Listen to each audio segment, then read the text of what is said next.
In the last 5 years, over 15 rappers signed to Gucci Mane's 1017 record label have either died, been sentenced to prison, or had their careers completely destroyed. That's not a coincidence. That's a pattern so disturbing that fans have started calling it the 1017 curse. Today, we're breaking down exactly what happened to every single artist who put their name on that dotted line, from Big Scar's tragic overdose to Pooh Shiesty's federal charges, and how the mounting losses finally broke Gucci Mane himself. By the end of this video, you'll understand why Gucci just announced he's releasing almost all his artists and starting completely over with a new label called So Icy Millionaires, and how he was profiting off their deaths. This isn't just about bad luck. This is about a systematic pattern that destroyed careers, ended lives, and left one of hip-hop's most influential figures questioning everything he thought he knew about helping young artists escape the streets. To understand the 1017 curse, you need to understand Gucci Mane's mission.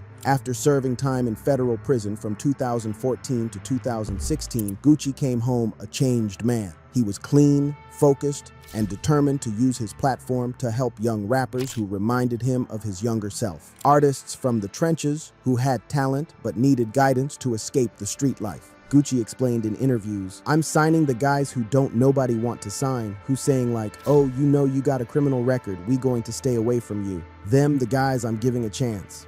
The concept was admirable. Take talented but troubled young rappers, give them resources and mentorship, and help them build legitimate careers in music. Gucci had done it himself, transformed from a street hustler into one of the most successful independent artists in hip-hop history. His influence on the trap music genre is undeniable, with artists like 21 Savage, Young Thug, and the Migos all citing him as a direct inspiration. But what started as a mission to save lives quickly became something much darker. Between 2017 and 2024, the new 1017 roster read like a casualty report. Artists dead from overdoses, serving decades in federal prison, or having their careers destroyed by violence and legal troubles. The numbers are staggering. According to industry reports, Gucci invested over $4 million of his own money trying to break his artists. Instead of returns, he got funeral bills, legal fees, and a reputation that made other artists' families beg them not to sign with him. Alexander Woods, known professionally as Big Scar, was supposed to be the success story that proved the 1017 system worked. Born in Memphis in 2000, Scar got his stage name from a scar on his face, a reminder of the violent environment he grew up in.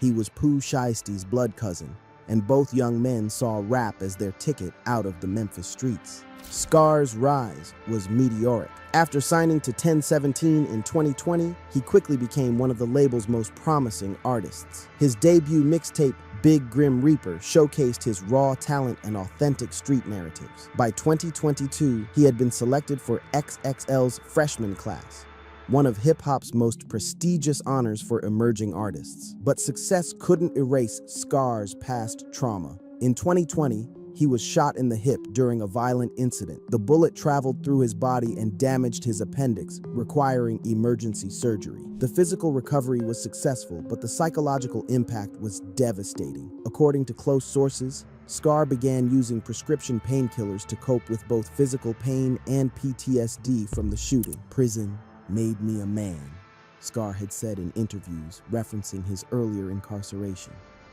"It taught me patience. It taught me integrity." But the streets had taught him something else, that violence was always lurking and pain was a constant companion.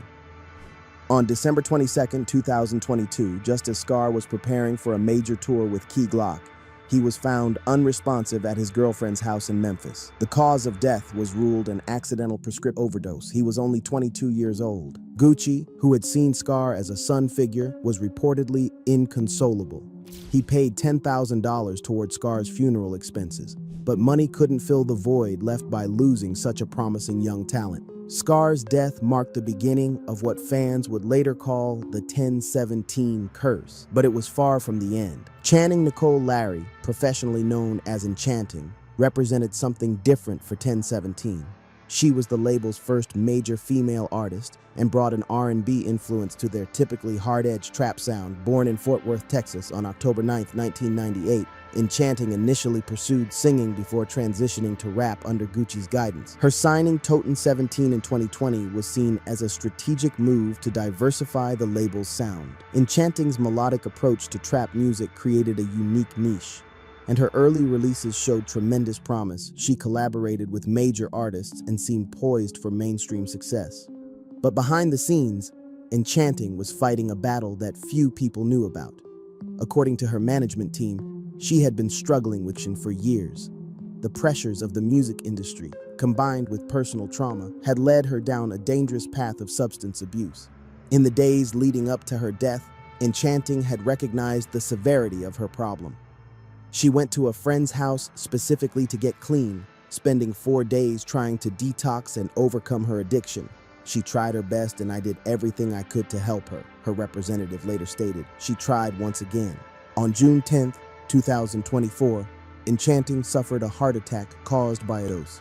She was rushed to the hospital but died the following day. She was only 26 years old. The timing of Enchanting's death was particularly eerie for those who believed in the 1017 curse. Numerology enthusiasts pointed out disturbing coincidences. She was born on the 322nd anniversary of Yale University, home of the Skull and Bones Secret Society, and her lifespan was exactly 320 months and 2 days. Whether these were coincidences or something more sinister, they added to the growing mythology surrounding 1017's tragic losses. Gucci's tribute to Enchanting on social media was heartfelt but brief. The comments section, however, told a different story. Fans were already connecting her death to the supposed curse, with some suggesting that signing to 1017 was essentially signing a death note. Lontrell Donald Williams Jr., better known as Pooh Shiesty, was arguably 1017's biggest success story and its most devastating failure. Born in Memphis on March 22, 1999, Shiesty represented everything Gucci was trying to accomplish with his label. Shiesty's rise was nothing short of phenomenal. His breakout single, Back in Blood, featuring Lil Durk, peaked at number 13 on the Billboard Hot 100, making him one of the hottest new rappers in the game. His authentic street narratives and charismatic delivery made him a fan favorite, and industry insiders predicted he would become the next major star to emerge from Memphis. At his peak, Shiesty was reportedly earning close to $200,000 per week from shows and appearances. He was the hottest thing in hip-hop, with a devoted fan base and major label backing. Everything seemed to be going perfectly. But Shiesty's past caught up with him in the worst possible way. In 2020, before his rise to fame, he had been involved in a robbery and shooting incident in Florida. According to court documents, Shiesty and his associates had arranged to buy an expensive sneakers from 2 men in a hotel parking lot. Instead of completing the transaction, Shiesty allegedly pulled out a Draco assault rifle and shot one of the victims. What made the situation even more reckless was the location. The incident occurred directly across the street from a police station. Surveillance cameras captured the entire event, providing prosecutors with clear evidence of Shiesty's involvement. Initially, Shiesty bonded out and continued his music career, but federal prosecutors were building a case, and in 2021, he was arrested again for a separate incident at a Miami strip club where he allegedly shot a security guard during an attempted robbery. The legal pressure mounted quickly. Facing decades in federal prison, Shiesty eventually accepted a plea deal in 2022. He was sentenced to 5 years in federal prison on conspiracy charges, effectively ending his career at its peak. The impact on Gucci was profound. Shiesty had been his golden child, the artist who proved that the 1017 system could work. Losing him to the federal system was a devastating blow that shook Gucci's confidence in his ability to help young artists escape their past. Kwame Khalil Brown, known as Fujiano, seemed like another 1017 success story in the making. The Georgia native had served time for burglary and robbery charges, but appeared to have turned his life around after signing with Gucci in 2020. His debut album and remix collaborations with DaBaby earned him platinum plaques and industry recognition. But Fujiano's transformation was incomplete. In December 2020, he was arrested for carrying a firearm as a convicted felon. a violation of federal law that carried serious consequences. The judge released him on a $50,000 bond with the condition that he wear an ankle monitor and remain within Georgia state lines. For most people, this would have been a wake-up call to stay out of trouble and focus on their legal music career. But Fuggiano made a decision that would destroy everything he had built. Obsessed with maintaining his momentum and earning money from performances, he burned off his ankle monitor and went on the run. For several months, Fuggiano lived as a fugitive, continuing to perform shows and record music while federal marshals hunted for him. He even asked crowds at his concerts not to let police get to him while he was performing. It was a reckless gamble that could only end one way. In 2021, federal agents caught up with Fuggiano in Memphis. He was arrested and ultimately sentenced to 5 years in federal prison. Like Shiesty, his career was over, just as it was reaching its peak. The pattern was becoming clear. Talented young men with criminal pasts were unable to fully escape their old lives, even when given every opportunity to succeed legitimately. Perhaps no 1017 story is more shocking than that of Davon Bennett, known as Hot Boy Wes. The Texas native had an extensive criminal history, including juvenile detention at age 11 and a 7-year sentence for organized criminal activity in 2013. When Gucci signed Hot Boy Wes to 1017, he gave him more than just a record deal. He gave him a Rolex watch as a symbol of their partnership and his faith in Wes's potential. It was a gesture of trust and respect meant to show that Gucci believed in his ability to change. What happened next was a betrayal so brazen it shocked even seasoned industry observers. Instead of treasuring the gift as a symbol of his new life, Hot Boy Wes decided to sell the Rolex for $9,000, but he didn't just sell it, he robbed the buyer. According to court documents, Wes arranged to meet a potential buyer for the watch. After the buyer handed over the $9,000, Wes kept both the money and the watch, then tried to drive away. When the buyer attempted to stop him, Wes began hitting him with his car door before speeding off. The robbery was bad enough, but Wes was also carrying a stolen firearm when federal marshals arrested him. Even worse, investigators discovered that he had an even more serious case pending. In 2020, he had allegedly tried to run his baby mama's car into a cement barrier while their children were inside the vehicle. The judge showed no mercy. Hot Boy Wes was sentenced to 15 years in federal prison on multiple charges, including assault, family violence, assault with a deadly weapon, and robbery. His betrayal of Gucci's trust became a symbol of everything wrong with the 1017 system. Not every 1017 story ended in immediate disaster. Big Fizzle, an Arkansas native, was still in high school playing football when Gucci signed him in 2021. Unlike many of his label mates, Fizzle didn't have an extensive criminal background. He was young, talented, and seemed to have a bright future ahead of him. For several years, Fizzle avoided the 1017 curse. He racked up impressive streaming numbers, collaborated with major artists like Quavo, and even had a track featured on the Fast and Furious soundtrack. His success seemed to prove that Gucci's system could work when applied to artists who weren't already deep in street life. But in 2024, the curse finally caught up with Big Fizzle. He was arrested on gun and charges, though the details of his case remain unclear. While his charges weren't as serious as some of his label mates, his arrest represented another failure for Gucci's mission to guide young artists away from trouble. By 2024, the weight of these losses was clearly affecting Gucci Mane's mental health. In interviews, he appeared increasingly frustrated and defensive about his label's track record. The man who had once been confident about his ability to help young artists was now questioning everything. "I always want to give back," Gucci said in response to criticism. "I'm telling them to not get in trouble. I'm not signing them and saying it's cool. I'm trying to be the example to say, look what I'm doing, see how I'm taking all this stuff serious and being professional. I'm leading by example." But leading by example wasn't enough. Despite Gucci's best intentions and significant financial investment, his artists kept making the same destructive choices that had landed them in trouble before their music careers began. The criticism was relentless. Fans on social media began calling 1017 Death Note Records and warning potential signees that joining the label was essentially digging their own grave. Some suggested that Gucci should abandon the music business entirely and focus on other ventures. The breaking point came when Gucci looked at his profit and loss statements for 2024. According to his own announcement, the numbers were devastating. Despite investing millions in his artists, the label was hemorrhaging money due to legal fees, canceled tours, and the inability to recoup investments from incarcerated or deceased artists. In late 2024, Gucci Mane made a shocking announcement that sent shockwaves through the hip-hop industry.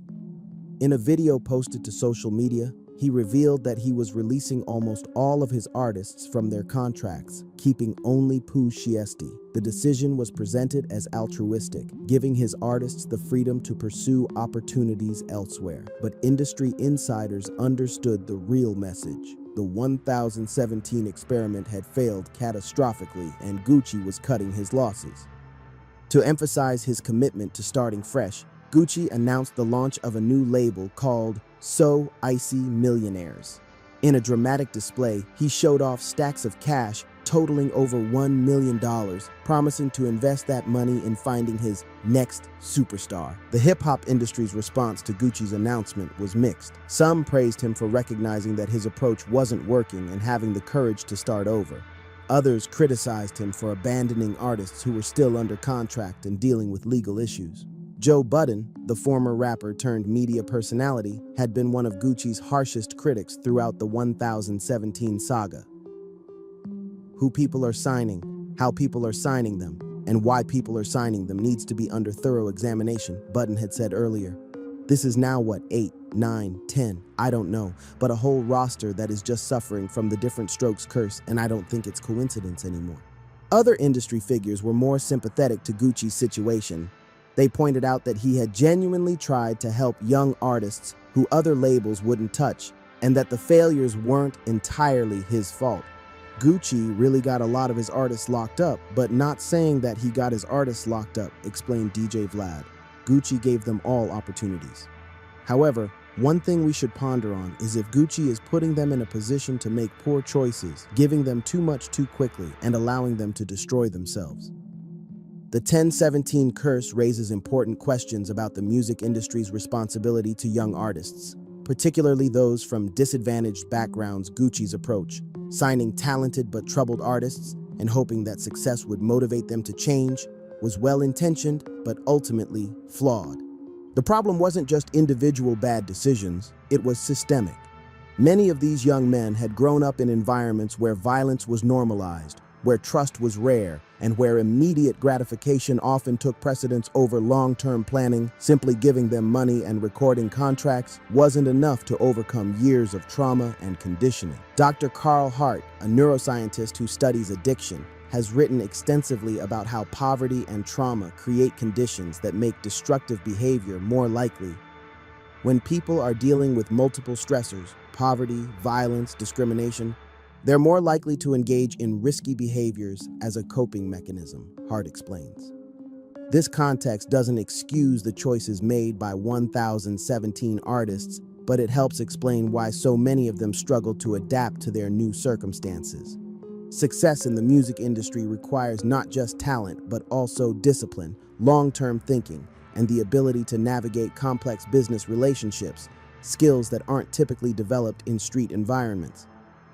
The industry itself also bears some responsibility. The same authenticity that made these artists marketable, their genuine connection to street life, also made it difficult for them to fully leave that world behind. Fans expected them to maintain their realness, creating pressure to stay connected to dangerous situations and people. The 1017 curse isn't unique in hip-hop history. Other labels and artists have faced similar patterns of tragedy and legal troubles. The difference is the concentration and timing. Rarely has one label lost so many artists in such a short period. Some observers have noted parallels to the East Coast-West Coast conflicts of the 1990s, when the intersection of hip-hop and street culture led to multiple high-profile deaths. Others point to more recent examples like the Chicago drill scene, where young artists' connections to gang activity have resulted in numerous casualties. What makes the 1017 situation particularly tragic is that it occurred despite genuine efforts to provide positive alternatives. Unlike cases where labels or managers actively encourage destructive behavior for marketing purposes, Gucci consistently tried to steer his artists away from trouble. The failure of his approach suggests that the problems run deeper than individual choices or even label management. They reflect broader social issues around poverty, education, mental health, and the criminal justice system that can't be solved by record deals alone. The future of So Icy Millionaire. As Gucci Mane launches his new So Icy Millionaires label, the question remains, will he learn from the failures of 1017, or will history repeat itself? Early signs suggest that Gucci may be taking a different approach. His emphasis on finding superstars, rather than helping troubled artists, indicates a possible shift towards signing more established or stable performers. The million-dollar investment promises also suggest he may be more selective about who receives deals. However, Gucci's fundamental mission, using his platform to help young artists, hasn't changed. In his announcement video, he still emphasized his desire to give opportunities to people who might not get them elsewhere. The challenge will be finding ways to maintain that mission while avoiding the pitfalls that destroyed 1017. This might involve more comprehensive vetting processes, mandatory counseling or life coaching, gradual rather than immediate financial rewards, or partnerships with organizations that specialize in helping people transition away from street life. When you look at the whole picture, the 1017 curse wasn't really about supernatural forces or bad luck. It was about the collision between good intentions and harsh realities, the gap between wanting to help people and having the tools to actually do so effectively. Gucci Mane's heart was in the right place. He saw young men who reminded him of himself and wanted to give them the same opportunities that had transformed his life. But he underestimated how difficult it would be for them to make that transformation, and he overestimated his ability to guide them through it. The real tragedy isn't that a record label failed. It's that so many young lives were lost or derailed in the process. Big Scar, Enchanting, Pooh Shiesty, Fujiano, Hot Boy West, and others had genuine talent and potential. Under different circumstances, with different support systems, some of them might have become the superstars Gucci envisioned. Their stories serve as a reminder that the problems facing young people in America's most disadvantaged communities can't be solved by individual success stories alone. They require sustained, comprehensive efforts that address root causes rather than just symptoms. As Gucci Mane starts over with So Icy Millionaires, he carries the weight of these lessons with him. Whether he can apply them successfully remains to be seen, but one thing is certain: the cost of failure, measured in human lives and potential, is too high to ignore. The 1017 curse may be over, but the underlying issues that created it remain. Until those are addressed, other labels, other artists, and other young people will continue to face similar challenges.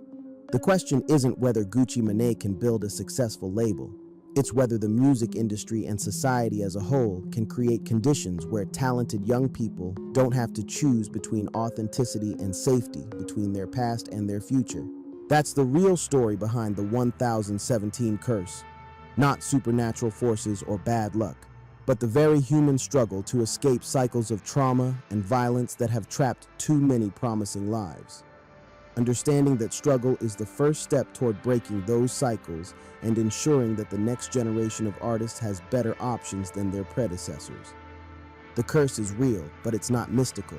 It's social, economic, and psychological.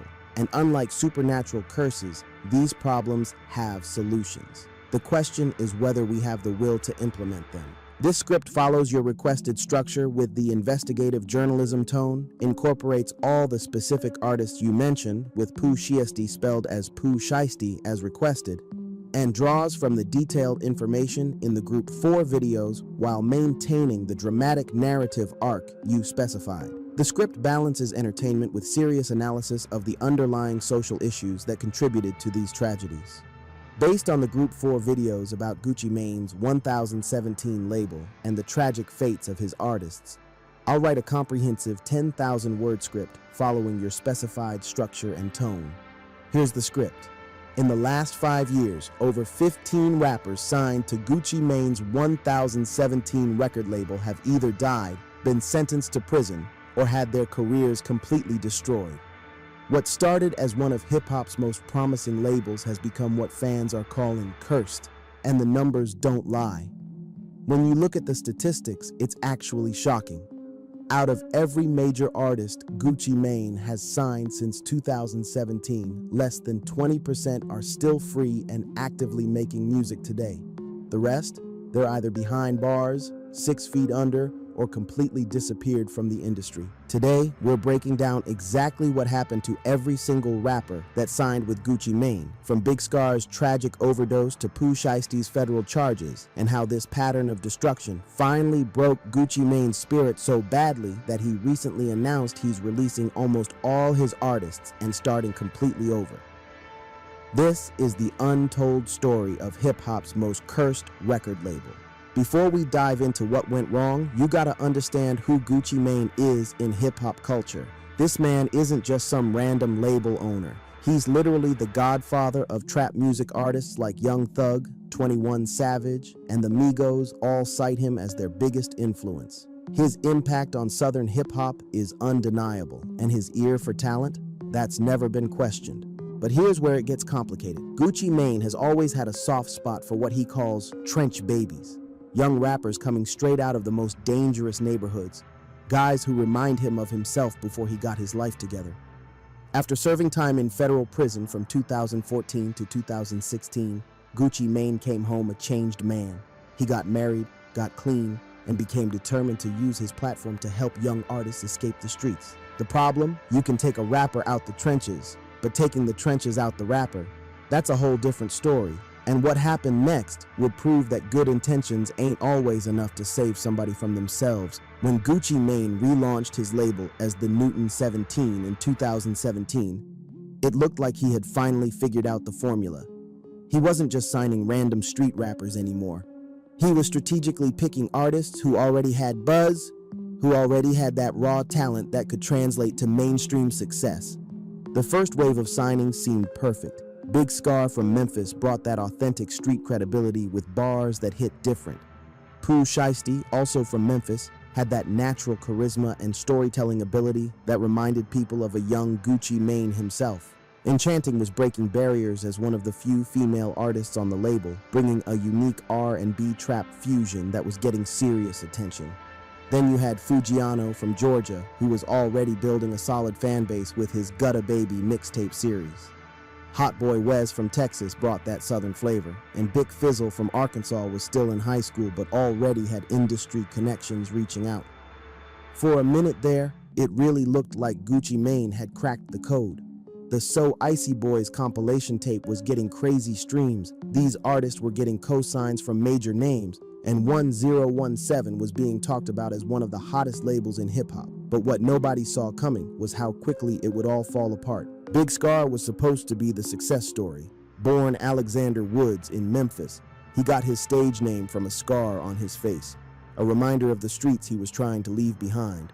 When Gucci Mane signed him in 2020, Scar was already building serious momentum with tracks that showcased both his street credibility and his potential for mainstream appeal. The kid had survived a lot before rap even entered the picture. In 2020, he got shot in the hip during a street altercation, and the bullet traveled through his body and hit his appendix. Doctors had to remove it. But Scar used that experience as motivation. He wasn't gonna let the streets claim another victim, he was gonna rap his way out. And for a while, it was working. Scar was featured on XXL's 2022 freshman class. His streaming numbers were climbing, and he had a tour lined up with Key Glock. Everything was pointing toward him becoming 1017's first major breakout star since Gucci Mane's return. But on December 22nd, 2022, everything changed. Scar was at his girlfriend's house when he accidentally overdosed on prescription medication. He was only 22 years old. The news hit the hip-hop community like a punch to the gut, but it hit Gucci Mane different. This wasn't just another artist. This was somebody he saw as a son, somebody he was personally mentoring. According to sources close to the situation, Gucci Mane paid $10,000 towards Scar's funeral expenses, but the damage to his mental state was already done. People who knew him said he started questioning everything. Was he really helping these young artists, or was he somehow contributing to their destruction?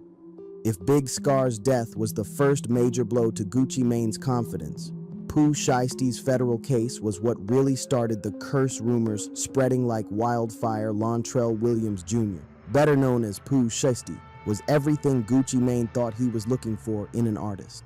Born and raised in Memphis's Cane Creek Apartments, one of the most dangerous housing projects in America, Shiesty had that authentic street story that couldn't be faked. His dad was a known gang member, and by age 11, Shiesty was already familiar with ankle monitors and juvenile detention. But when he started rapping, it was clear he had something special. His breakout track Back in Blood with Lil Durk peaked at number 13 on the Billboard Hot 100, and suddenly, Shiesty was making close to $200,000 a week from shows and features. The kid who used to sleep on floors was now living like a superstar, and it seemed like he had finally made it out. But here's the thing about federal cases. They don't care how much money you're making now. They care about what you did before. In 2020, before his rap career took off, Shiesty was involved in a shooting at a Florida hotel parking lot. He and his crew were supposed to be buying and sneakers from some other dudes, but instead Shiesty pulled out a Draco and shot one of them in what prosecutors called an armed robbery. The crazy part? This happened right across the street from a police station. And if that wasn't bad enough, a year later, Shiesty was involved in another shooting at an upscale nightclub after someone tried to rob him for $40,000. When the feds finally caught up to him, they had surveillance footage, witness testimony, and even Shiesty's own lyrics as evidence. In 2022, he pleaded guilty to federal conspiracy charges and got hit with a 5-year sentence. Just like that, one of 1017's biggest stars was gone. The impact on Gucci Mane was visible.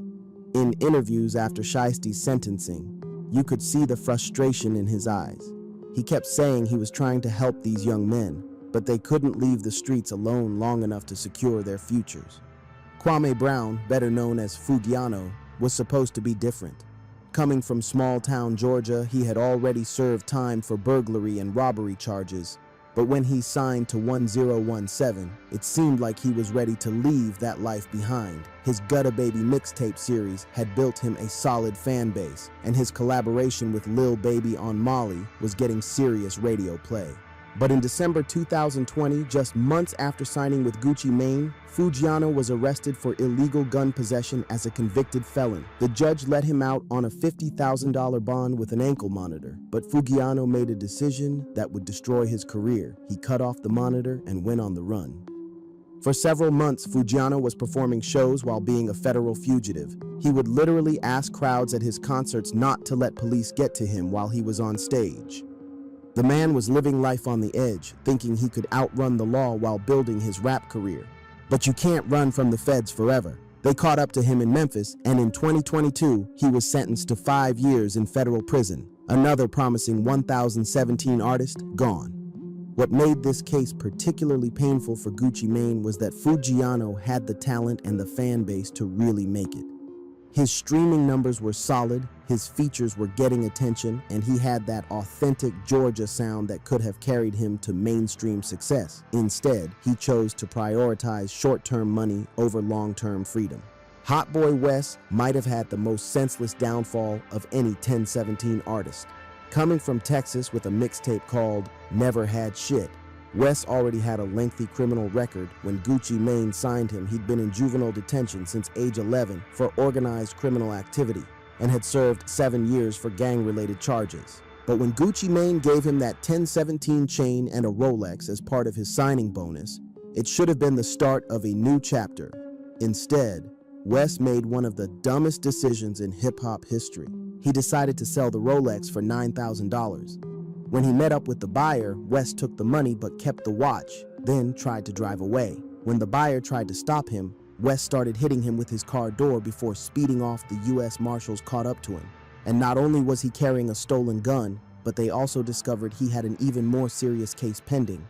In 2020, Wes had tried to run his baby mama's car into a cement barrier while their kids were inside the vehicle. When you combine that with the robbery and gun charges, the judge threw the book at him. 15 years in federal prison. Think about that for a second. This man had a record deal, a Rolex, and a real chance to change his life, and he threw it all away for $9,000.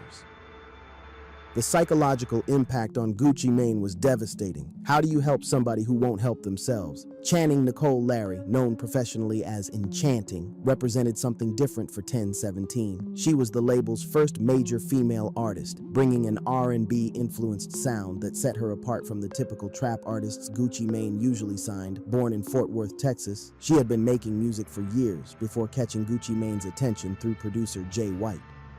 When she signed to 1017 in 2020, Enchanting brought a unique energy to the label.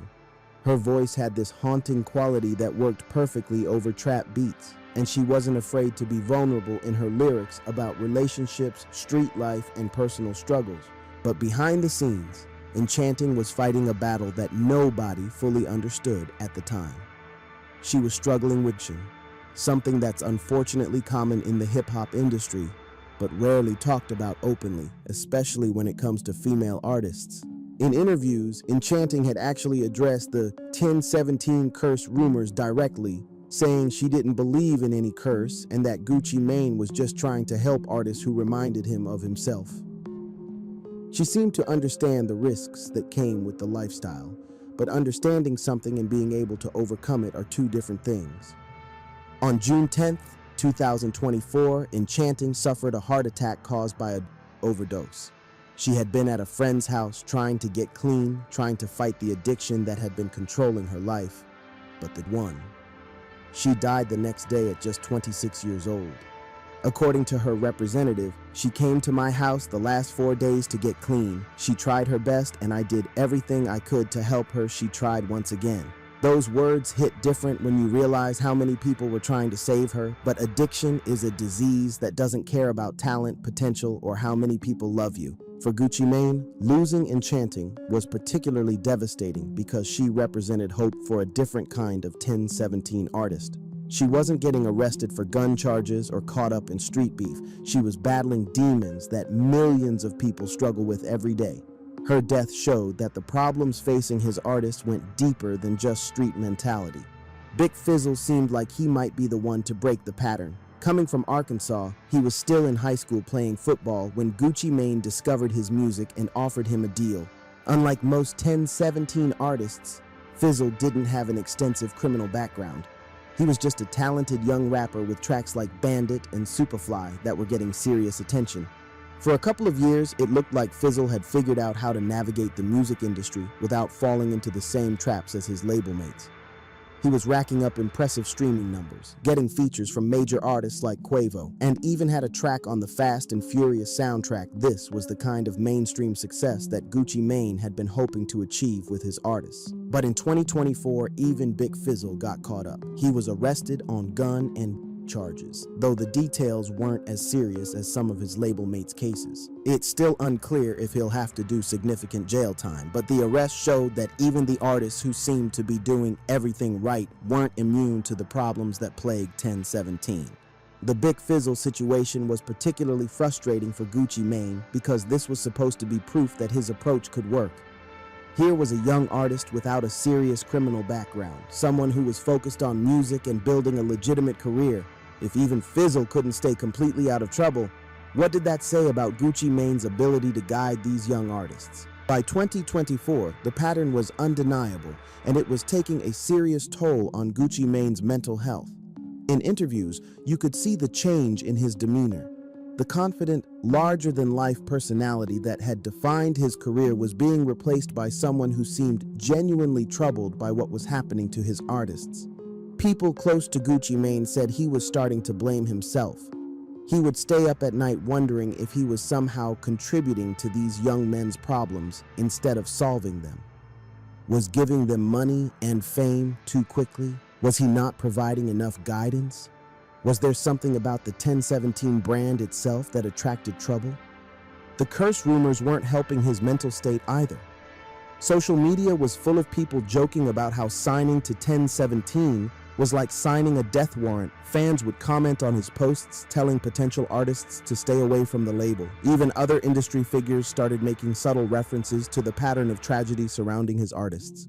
Gucci Mane's wife, Keshia Kawir, became his biggest defender during this period. When people would criticize him online, she would post receipts showing how much money he had spent on funeral expenses, legal fees, and support for his artists' families. She tried to show the world that her husband was genuinely trying to help these young men, not exploit them. But the criticism kept coming. Joe Budden, a respected voice in hip-hop media, publicly questioned Gucci Mane's artist selection process, suggesting that he needed to be more careful about who he was signing and how he was preparing them for fame. Other industry figures echoed similar concerns, wondering if Gucci Mane was setting these artists up for failure by giving them too much too fast. The breaking point came when Gucci Mane realized that no matter how much money he spent, no matter how much guidance he provided, he couldn't save people who didn't want to save themselves. The streets had too strong a pull, and the lifestyle that made these artists authentic also made them vulnerable. In late 2024, Gucci Mane made an announcement that shocked the hip-hop world. In a video posted to social media, he revealed that he was releasing almost all of his artists from their 1017 contracts, keeping only Pooh Shiesty, who was already in prison, and Foogiano, also incarcerated.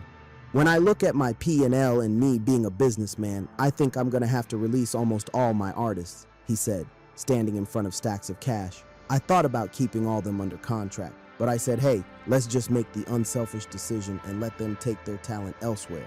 The video was heartbreaking to watch. This was a man who had spent millions of dollars trying to help young artists escape the streets, only to watch them destroy themselves one by one. The stacks of money he displayed, reportedly over $1 million, represented his willingness to start over completely with his new label, So Icy Millionaires.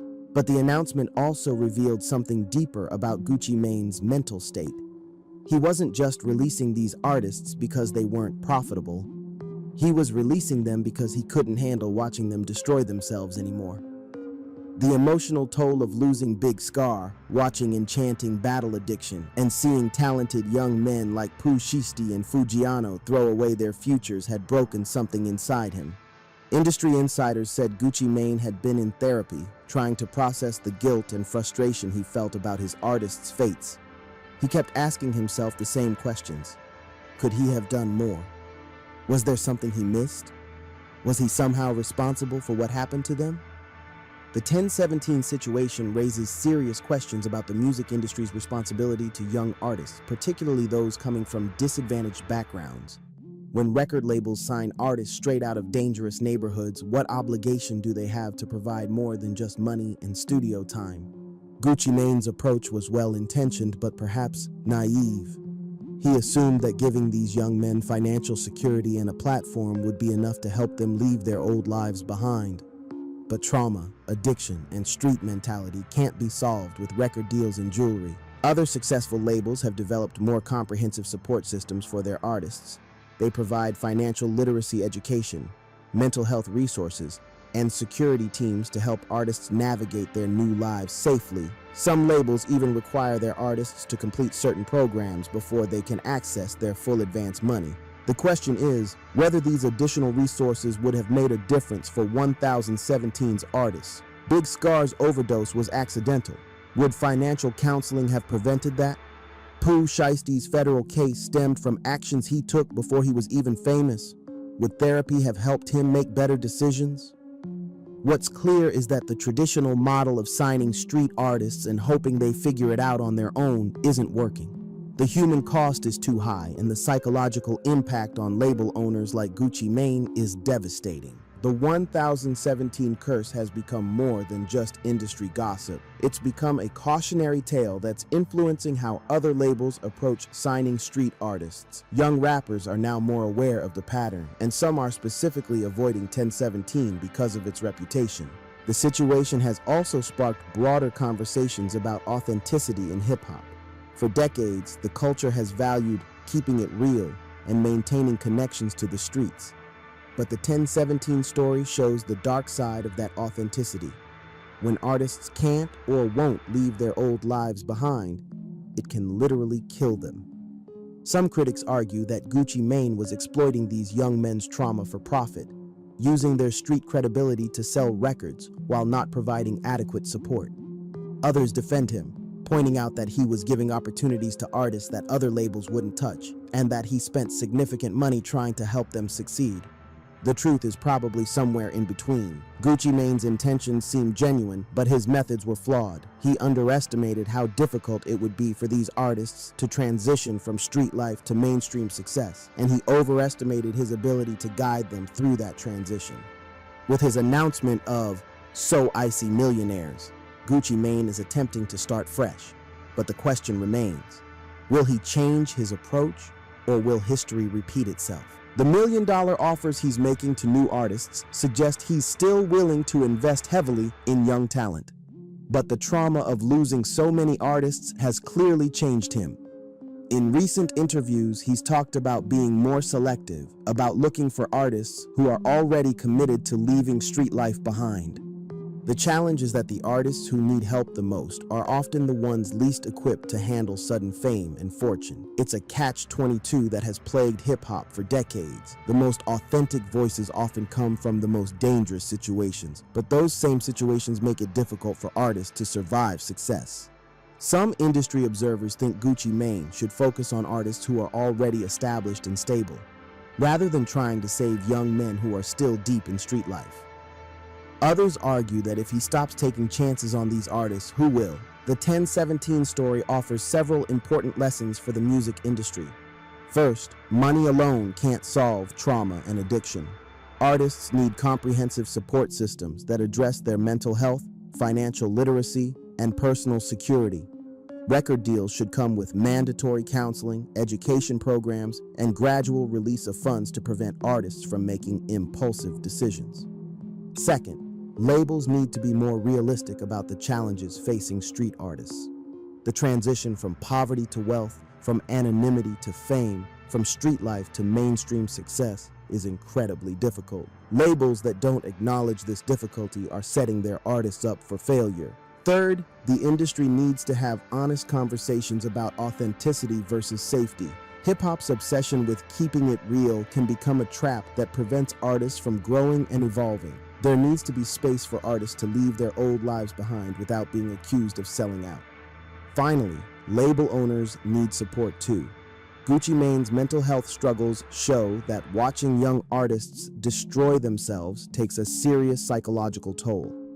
The industry needs to recognize that trauma affects everyone involved, not just the artists themselves. Behind all the statistics and industry analysis, it's important to remember that we're talking about real people with real families who loved them. Big Scar was somebody's son. Enchanting was somebody's daughter. Pooh Shiesty, Fugiano, and Hot Boy West all have children who are growing up without their fathers.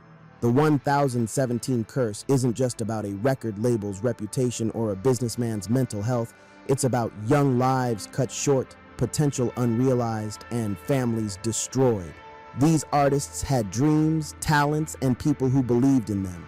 Their stories serve as reminders of how quickly everything can change and how difficult it can be to escape the circumstances you were born into. Gucci Mane's pain is real, but it's nothing compared to the pain of the families who lost their loved ones. The mothers who buried their children, the children who lost their parents, the communities that lost their voices, they're the ones who pay the real price of the 1017 curse. When you look at the whole picture, the 1017 story is ultimately about the limits of good intentions. Gucci Mane genuinely wanted to help young artists escape the streets and build better lives for themselves and their families. He invested millions of dollars, provided opportunities that these artists never would have had otherwise, and tried to serve as a mentor and father figure. But good intentions aren't enough when you're dealing with trauma, addiction, and the complex psychology of street life. The same experiences that gave these artists their authentic voices also made it nearly impossible for them to navigate sudden fame and fortune safely. The tragedy of 1017 isn't that Gucci Mane was a bad person or an exploitative businessman. It's that he was a good person who underestimated the magnitude of the problems he was trying to solve. He thought love, money, and opportunity would be enough to save these young men. But some problems run deeper than any record deal can reach. As Gucci Mane starts over with So Icy Millionaires, the hip-hop community will be watching to see if he's learned from his mistakes. Will he develop better support systems for his artists? Will he be more selective about who he signs? Will he find a way to help young artists without putting them in situations they're not equipped to handle? The answers to these questions will determine whether the 1017 curse was a tragic anomaly or a warning about the dangers of trying to save people who aren't ready to save themselves. Either way, the stories of Big Scar, Enchanting, Pooh Shiesty, Fugiano, Hot Boy Wes, and the others will serve as reminders of the human cost of the music industry's failures. What this really shows us is that the music industry needs to do better, not just for the artists, but for the people like Gucci Mane who are trying to help them. Because at the end of the day, everybody deserves a chance to succeed, but success means nothing if you don't survive to enjoy it. The 1017 curse may be over, but the lessons it taught us about trauma, authenticity, and the responsibility we have to each other will echo through hip-hop for years to come. And maybe, just maybe, those lessons will help prevent the next tragedy from happening.